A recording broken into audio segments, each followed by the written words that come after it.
Hey, everybody. My name is Lynzee Loveridge, and I'm here with Anime News Network. And it looks like we have a little bit. There you are, Lauren. Yeah, I was like, like, wait a minute. That was like, yeah, that was like your wait. closet. It's okay. I'm Lynzee Loveridge. I'm the executive editor of Anime News Network. And if you visit our site at all, you might have noticed that we've got Preview Guide up. And if you go over there, we've got all the latest shows that are airing during the fall preview season, along with rankings to figure out what you should watch. But if that might take too long for you, we're going to give you a very condensed version today for New York Comic Con.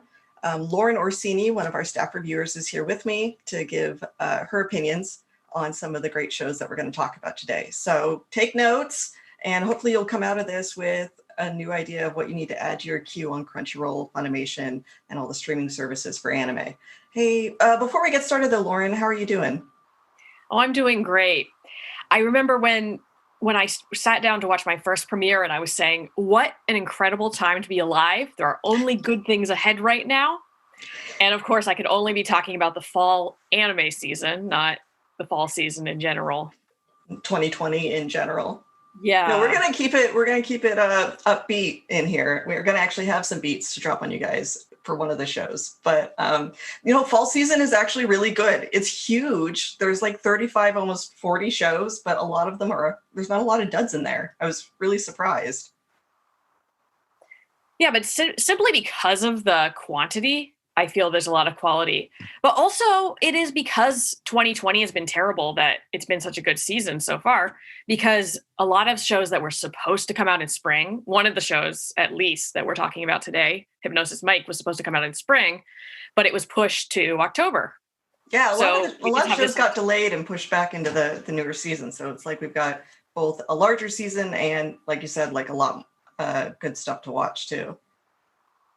I guess we should maybe get started right away. I'm going to drop the first show on you guys. If you haven't heard of it, you're really missing out, and it's called Jujutsu Kaisen. We've got a visual there for you for the show. Lauren, do you want to give us the lowdown on Jujutsu Kaisen, or should I do it? Oh, I could talk all about it. Okay, cool. Yeah. Okay, so this is, this is from Shonen Jump. It is going to be a big hit if you're into battle anime. Yeah. It blends fighting elements and supernatural elements to kind of fill that Demon Slayer shaped hole in your life. Yeah, right. Until the movie comes out later. I'm saying that this is a horror action show. Yeah. Yeah, to talk a little bit more about it, the story itself, it follows a high school boy who's particularly athletic, like unnaturally athletic, named Yuji Itadori. And he's just sort of like going through his life. He lives with his grandpa, and he hangs out with the occult club at school, and they investigate paranormal mysteries. Most of it's like not real. It's just sort of an excuse to kind of tell spooky stories to each other until it becomes real. And he encounters an actual cursed item, and it's a finger, right, that they've kept on the grounds at his school for warding reasons, like keep away evil spirits. So this guy named Satoru shows up, and he plans to retrieve the finger and bring it back to the agency he works for. But a bunch of stuff happens, and Yuji eats it, like swallows the finger. And so he like merges with it and becomes like this crazy looking like demon guy. His face changes. He gets like an extra pair of eyes, and of course it like boosts his athletic prowess even more. So he's got like dueling personalities now. So that's where the first episode leaves off, but it hints more or less that him and Satoru are going to team up and take on curses together if he can, get all the crazy stuff out of the way. One thing that I want to point out about it, though, is that it's actually being animated by a really, really good studio, Mappa. And so if you like Mappa, they've done a whole bunch of really great stuff. Yuri on Ice is one of them, although that's a completely different genre. But the director is also the same director who did God of High School last season. Now, whatever you thought about the plot of God of High School, the action scenes were really, really good. And he's bringing that over for Jujutsu Kaisen this season. So regardless of where the plot goes, you can pretty much count on it being like popcorn, action-packed entertainment. It was amazing how this first episode went from kind of low stakes comedy, Yeah. hanging out with grandpa, challenging the track coach to a match, and then went into like full on body horror in the middle of the night, multiple like extra eyes, just it got creepy really quickly. Yeah, it worked. Yeah, I wish I could show you guys a clip, but you definitely should go check it out on Crunchyroll, because it hooks you like really fast. And the manga is really popular. You can read it on the Shonen Jump app if you want to like get ahead of the story. But even if you haven't read it, like you can go in totally blind, and it's really, really good. Our next show is a completely different genre altogether. And it was actually the one that I was looking forward to the most, because I'm a goth chick who's very easily, I'm a very easy target for this kind of stuff. And it's called Wandering Witch, The Journey of Elena. Now, this one's based on a light novel series, and it's more about the journey than the destination, really. Lauren, did you get a chance to watch this one?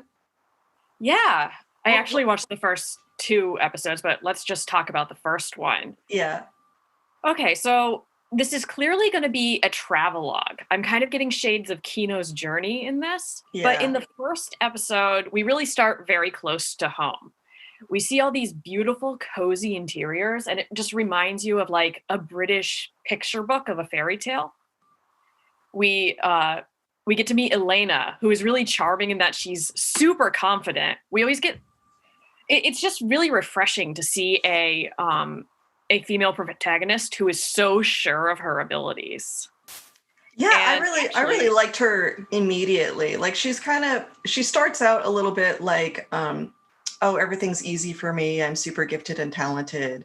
But she's actually got a pretty smart mom who's like, no, if we let you keep being this way, you're gonna be a real asshole. So let's set you up to actually feel what difficulties are. Let's give you an actual challenge.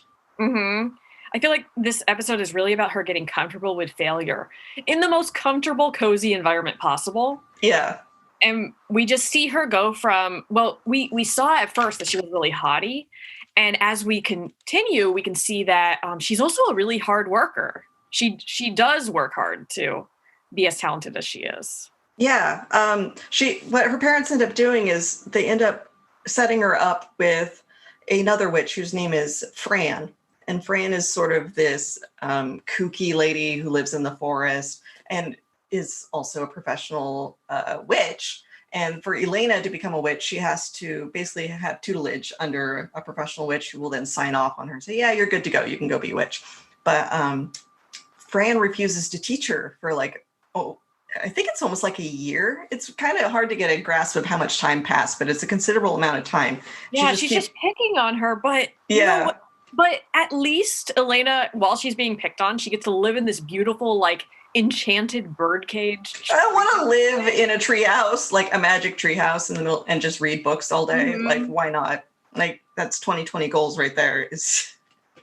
And I really liked some extra chores for that. Yeah. And I liked Fran a lot too. I kind of hope she comes back because, like you said, this is a travel log. So Elena's going to be traveling around a lot, encountering different people. But I was taken with Fran right away. It might have been the giant floppy hat with like the star brim under it, which was like really nice. I liked that a lot. And the butterflies. Yes. Yeah. That I think are magic. Yeah. It's very like low key kind of at first with some, emotional drama. But one thing that caught my attention was that they do have a witch fight in the middle there where she finally does decide to teach her some magic. And they're like, dueling with wands and all of that. And the action scenes were actually really well choreographed and directed so that it can get intense when it wants to too. I think another thing, like if you're not like huge into anime, you don't consider yourself an otaku yet, this is definitely like, I think a show that's easy to get into. It's the fantasy story doesn't have too much terminology or proper noun words that you got to figure out. It's kind of just a English-esque set story a la Harry Potter, if I can say that now, but but not by that author. the animation's really cute. The character designs are really cute. I think maybe if people watched An Ancient Magus Bride, this would be a really good follow-up if you were a fan of that too. Oh, and if you liked Flying Witch, that was a really comfy, cozy witch story. Yeah. Oh, and, or Little Witch Academia. Yeah, kind of. Yeah, all of those are like high quality witch content, and this is, you know, in the same line as that, I think. Let's see. Oh, the third one we want to talk about though is I'll be surprised if people haven't already heard about this, but did anyone watch a show called Inuyasha? It was kind of a big deal like a decade ago. You couldn't not see it on Adult Swim. Well, it's got a follow-up. It's a spin-off called Yashahime, the Princess Half Demon. And I'm super excited about this show, even as like not an avid Inuyasha fan, because it's changing up the formula some. Like we got Sesshomaru's twin daughters, which their mom, I think, is still a mystery at this point. Like that's a fandom question for the ages. Who hooked up with Sesshomaru and survived and had children? And then the girl you see in the image there who has a big red bow behind her, that's Inuyasha and Kagome's daughter. And so all three of them are going on an adventure together this time. And there's some time travel elements. One of the twins was raised more or less in modern day, while the other two were raised in Inuyasha's original timeline, the Warring States period. And they get back together and they've got to recover some memories. But the first episode actually doesn't give us that much about the current story. It's more like a lead-in from Inuyasha to Yashahime. Lauren, did you watch? I did not watch this, actually. Yeah. This is the one premiere I didn't watch because I never watched Inuyasha. But listening to you talk about it, would you say it's kind of like Boruto? Like Naruto's kids and a time travel element? Sort of, yeah. I mean, so I'm the weirdo that didn't watch Naruto, but Boruto, or Bort, as we like to call him in our secret friend anime circles. Yeah, it's got a similar setup to that. It is, you know, the kids of your favorite characters from the super popular shonen show. But in the first episode, Inuyasha and all them make an appearance and they kind of set up how things currently are. But I think what makes it different might be, I don't know, maybe it's just that I like these characters a little more. It's really, you know, whatever you grew up with might have more to do with your nostalgia for this particular show. But I was immediately taken with Toka, who is the character in the image with white hair and like a red streak, because she's a girl that wears a suit and kicks ass, and that just does it for me. I don't really need a lot else in an action show. And then her twin sister there, oh God, her name's escaping me right now because she's not really in the first episode that much, but she's got the big furry boa, just like Sesshomaru had, and she carries that around, and she fights with staff with a sharp blade at the end, a stave, is that what you would call it? And then I kind of want to know how Inuyasha's kid got to, you know, with Kagome as her mother, I'm kind of curious how she got to be the way she is, because she's very like spunky, like she seems like a child that was raised by wolves in the woods or something, like doesn't seem to have any of the like pretenses that you would expect. So anyway, it looks like a really, really fun show. You don't have to like know all the mythology of Inuyasha to get into it. You can start fresh with these guys if you want to. That's my takeaway from the first episode. But if you do have a history with Inuyasha, there might be just like a little bit extra in it for you to really appreciate there. But yeah, so that's Yashahime. That one's streaming on like all the streaming services. Like Viz really went all out, so you can watch it on Crunchyroll, Funimation, Hulu. But the next one I really, really am excited to talk about because it's so just like bonkers. Lauren, why don't you talk to us about Hypnosis Mike? Please tell everyone what Hypnosis Mike is about. Oh boy. Okay. So like what do I even go into? The plot? I guess start with the contrived plot of why everyone does rap battling. This is an anime about rap battles, and there's a reason for it. But I'll let Lauren tell you. Yeah. Hypnosis Mike started as a music project first. A record label had 12 performers that they wanted to promote. And I guess they kind of had to come up with a plot after the fact.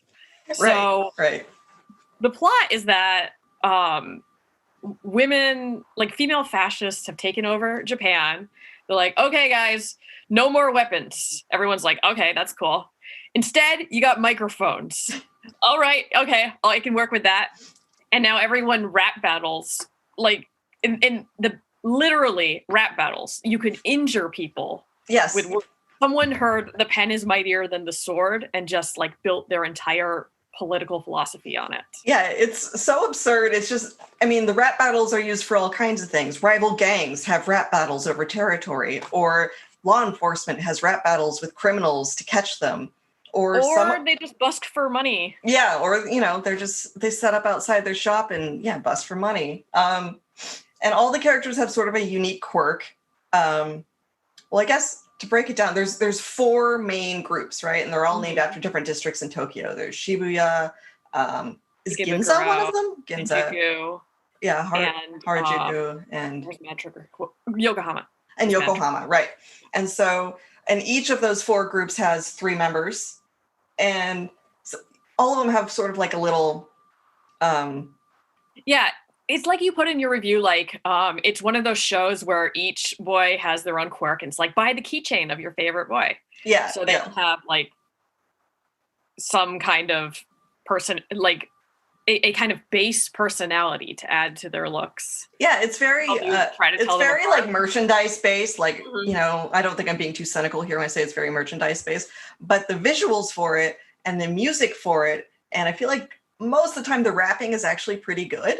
So even though it's completely bonkers, it's the most absurd thing you'll tune into. If you don't come away with it going like, what the fuck? And also, where can I watch the next episode? Then, you know, you can send me an email and say that I lied to you. But I think I don't know. Put this show down as my legacy of like, I'm trying to get as many people to watch it as possible. It's just insane. If I were like a hardcore hip hop fan, I don't know if I would really appreciate the rhyme. Right. It's kind of like a pop rap kind of thing. But I mean, one of the characters rhymes gangster with hamster. Yeah, yeah. And it doesn't get better than that. Yeah, yeah. One of the guys also raps entirely in like what I assume is like an old version of Japanese, which has been translated into like Shakespearean English. So all of his raps are like, ye. He talks like that normally too, like thee, thou. Yeah, that kind of stuff. So it's a really, really fun show. Yeah, what's incredible is what the translation team has done here. Yeah, I mean, at the end of the episode, it shows that a whole team was in charge of getting these lyrics to us and making them actually rhyme in the subtitles. Yeah, yeah, they really went all out to make sure that, because you could just directly translate the songs and they wouldn't rhyme and they probably wouldn't have the right like rhythm to them. But they got a really great translation team on this to make sure that you're getting like as close to the same experience as Japanese viewers do.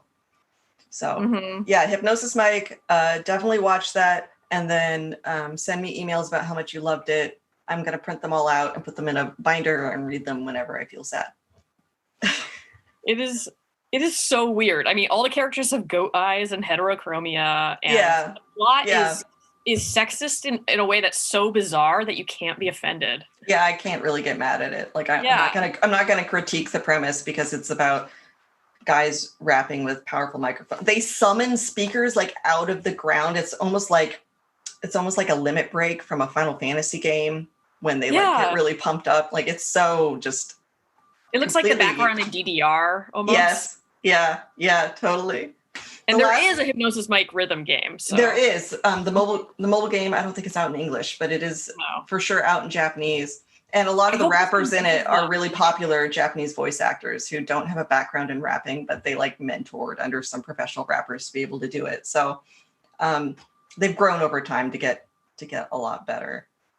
So I think, oh man, we can really talk for like, I can just keep going to you guys. This is my job. I can just talk about anime forever. But the last show that I will really want to talk about is Higurashi When They Cry, which there was originally a show based on this not a visual novel, it's actually a sound novel because the graphics were originally like pretty hokey. But Studio Dean animated the original like way back in the early aughts. I got super obsessed with it. and like consumed as much Higurashi media as I can. And then there was nothing for a while. And now it's back in a really big way. The biggest way being that they pulled the rug out from under us after episode 1. And I'm still sort of like reeling from that. But to try and quickly explain Higurashi, it's about a group of high school, middle school age kids, a couple elementary school age kids too. Yeah, it's like a one-room schoolhouse. Yeah, in a very rural town called Hinamizawa. And Hinamizawa has secrets, and those secrets are mostly murder. And a lot of people get like killed repeatedly because there's sort of this looping timeline effect that's going on. If I had to compare like the basis of it to anything, it might be ReZero. If people are familiar with ReZero and Subaru and how like he dies and then restarts, that happened first in Higurashi. Higurashi did it first. Okay. It's not a copycat. It originated it, or was one of the originating ideas behind like breaking that fourth wall for a game. And it follows Keiichi here, and he's trying to find out all the secrets of Hinamizawa and why people keep dying and who's doing the murders, and he has to find like the perfect route, so to speak, just like when you play a visual novel, to make it out for him and his friends to make it out alive. But sometimes his friends are the murderers. Yeah, he spends all this time around harmless looking, cute young girls, and yet that does not guarantee his safety. No. Far from it. One of them owns a really big cleaver. If you haven't seen the show, I won't tell you which one, but it's scary out there for Keiichi. So my recommendation for this show especially is because it's October, which is spooky season. I live in spooky season like all year, but like it intensifies in October. So I really recommend Higurashi, although I thought this was going to be a solid remake.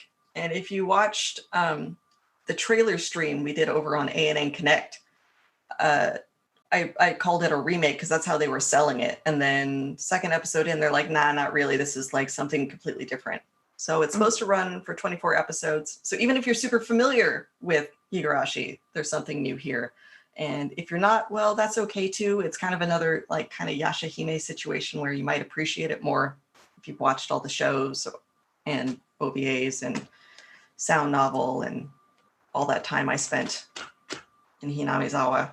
You might appreciate it more, but otherwise you can still go into it completely blind and probably get something pretty cool out of it.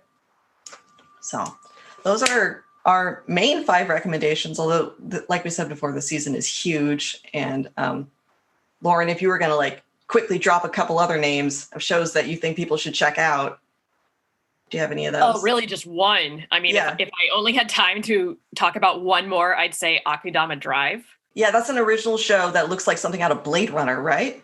Yeah, it looks just like Blade Runner. It's very cyberpunk. It's one of those neon cityscapes in the near future, full of criminals doing high-tech crime. And it's actually created by the original creator of the video game franchise Danganronpa, Kazutaka Kodaka. Yeah, don't you love that game? Those are known for like stylish murder, and what I think we're going to get here too. It just comes out guns blazing. Yeah. Lauren has a secret, and she's cosplayed as a character from Danganronpa before, so if she says it's good, you have to believe her. I'm a huge Danganronpa fan, so I was so excited for this, and I had really high expectations, and it met them. Yeah. Who's gosh, I wish I had the staff info in front of me because I'm trying to remember who animated that because it just looks amazing. I watched the preview for it, and it was just like very cool neon as colors and things like that. So I haven't made it to the premiere episode of that one yet, but I'll probably watch it like right after this. Yeah, definitely check it out. Yeah. It's just everything that happens in it, it feels like the finale of a less brave anime. They put that all in the premiere. Yeah, no kidding. Well, I think we've got barely any time left, and I've got the chat open here. So if anyone wants to spam some questions into the YouTube chat, we'll answer them to the best of our ability. Otherwise, you just get to stare at us for 3.5 minutes. So go. I have more. Keep going. And if a good question comes up. One I really liked was Talentless Nana. Oh, okay. Like, I don't really want to talk about this, so it's good we don't have a lot of time, because you want to go into this premiere knowing nothing. Yeah. It's going to fool you at first. You're going to think, oh, isn't this just My Hero Academia? But it's not. Yeah, because it's about people with superpowers. And it has this kind of childish looking animation. Like, they're so cartoony. So you don't expect it to have anything but a happy-go-lucky vibe. Yeah, when I watched the first episode, the entire time I was thinking it was just gonna go like a lesser My Hero Academia. Oh, these kids have superpowers and they're gonna defeat some monsters. That's, you know, pretty like bare bones. And then it's like, no, not really. That's not what's gonna happen. And also that guy who looks like Deku. Mm-mm. So yeah, we don't want to talk about that one too much. Oh, but do I have time for another? Yeah, keep going. I'll stop soon. But what about Moriarty the Patriot? Oh gosh, I really liked that one a lot. Moriarty the Patriot. Oh god. So Sherlock Holmes. Do you like Sherlock Holmes? What about the bad guy from Sherlock Holmes? What if the bad guy from Sherlock Holmes kills people, but he only kills corrupt rich people, and he's hired by the working class so that they can get. Yeah. What if he was hot? And what if he was hot and also really, really smart and had two equally hot brothers, and they hang out in Gothic England all the time, and there's always like mist and like red light everywhere. That's Moriarty the Patriot, and I really liked that one. I liked that one a lot. Yeah. Yeah, the one thing that was just wild about that premiere was that I can tell that it's going to have this really catchy J-pop opening. Yeah. But they put that insert song in after like a violent murder. And then it just goes into this poppy rock song. Lauren, what's your Twitter? They want to know your Twitter so that they can get more recommendations from us on Twitter. It's Lauren in space. Oh yeah, all one word, right? Yeah. There we go. Yeah. Moriarty the Patriot was really, really good. What was another one that was really good? I feel like there was like 9 premieres. Sleepy Princess? Yes, that one's also really cute. Sleepy Princess in the Demon Castle. Oh, and by the way, like all of these are Funimation. Funimation's got like everything this season, more or less. But yeah, Sleepy Princess in the Demon Castle is sort of like if when Princess Peach is kidnapped by Bowser, what she's doing that whole time while she's waiting on Mario. And in this case, the answer to that is like chaos. She just wants to take a nap and catch up on her beauty sleep. And if she's got to kill a couple demons hanging around the castle to do that, why not?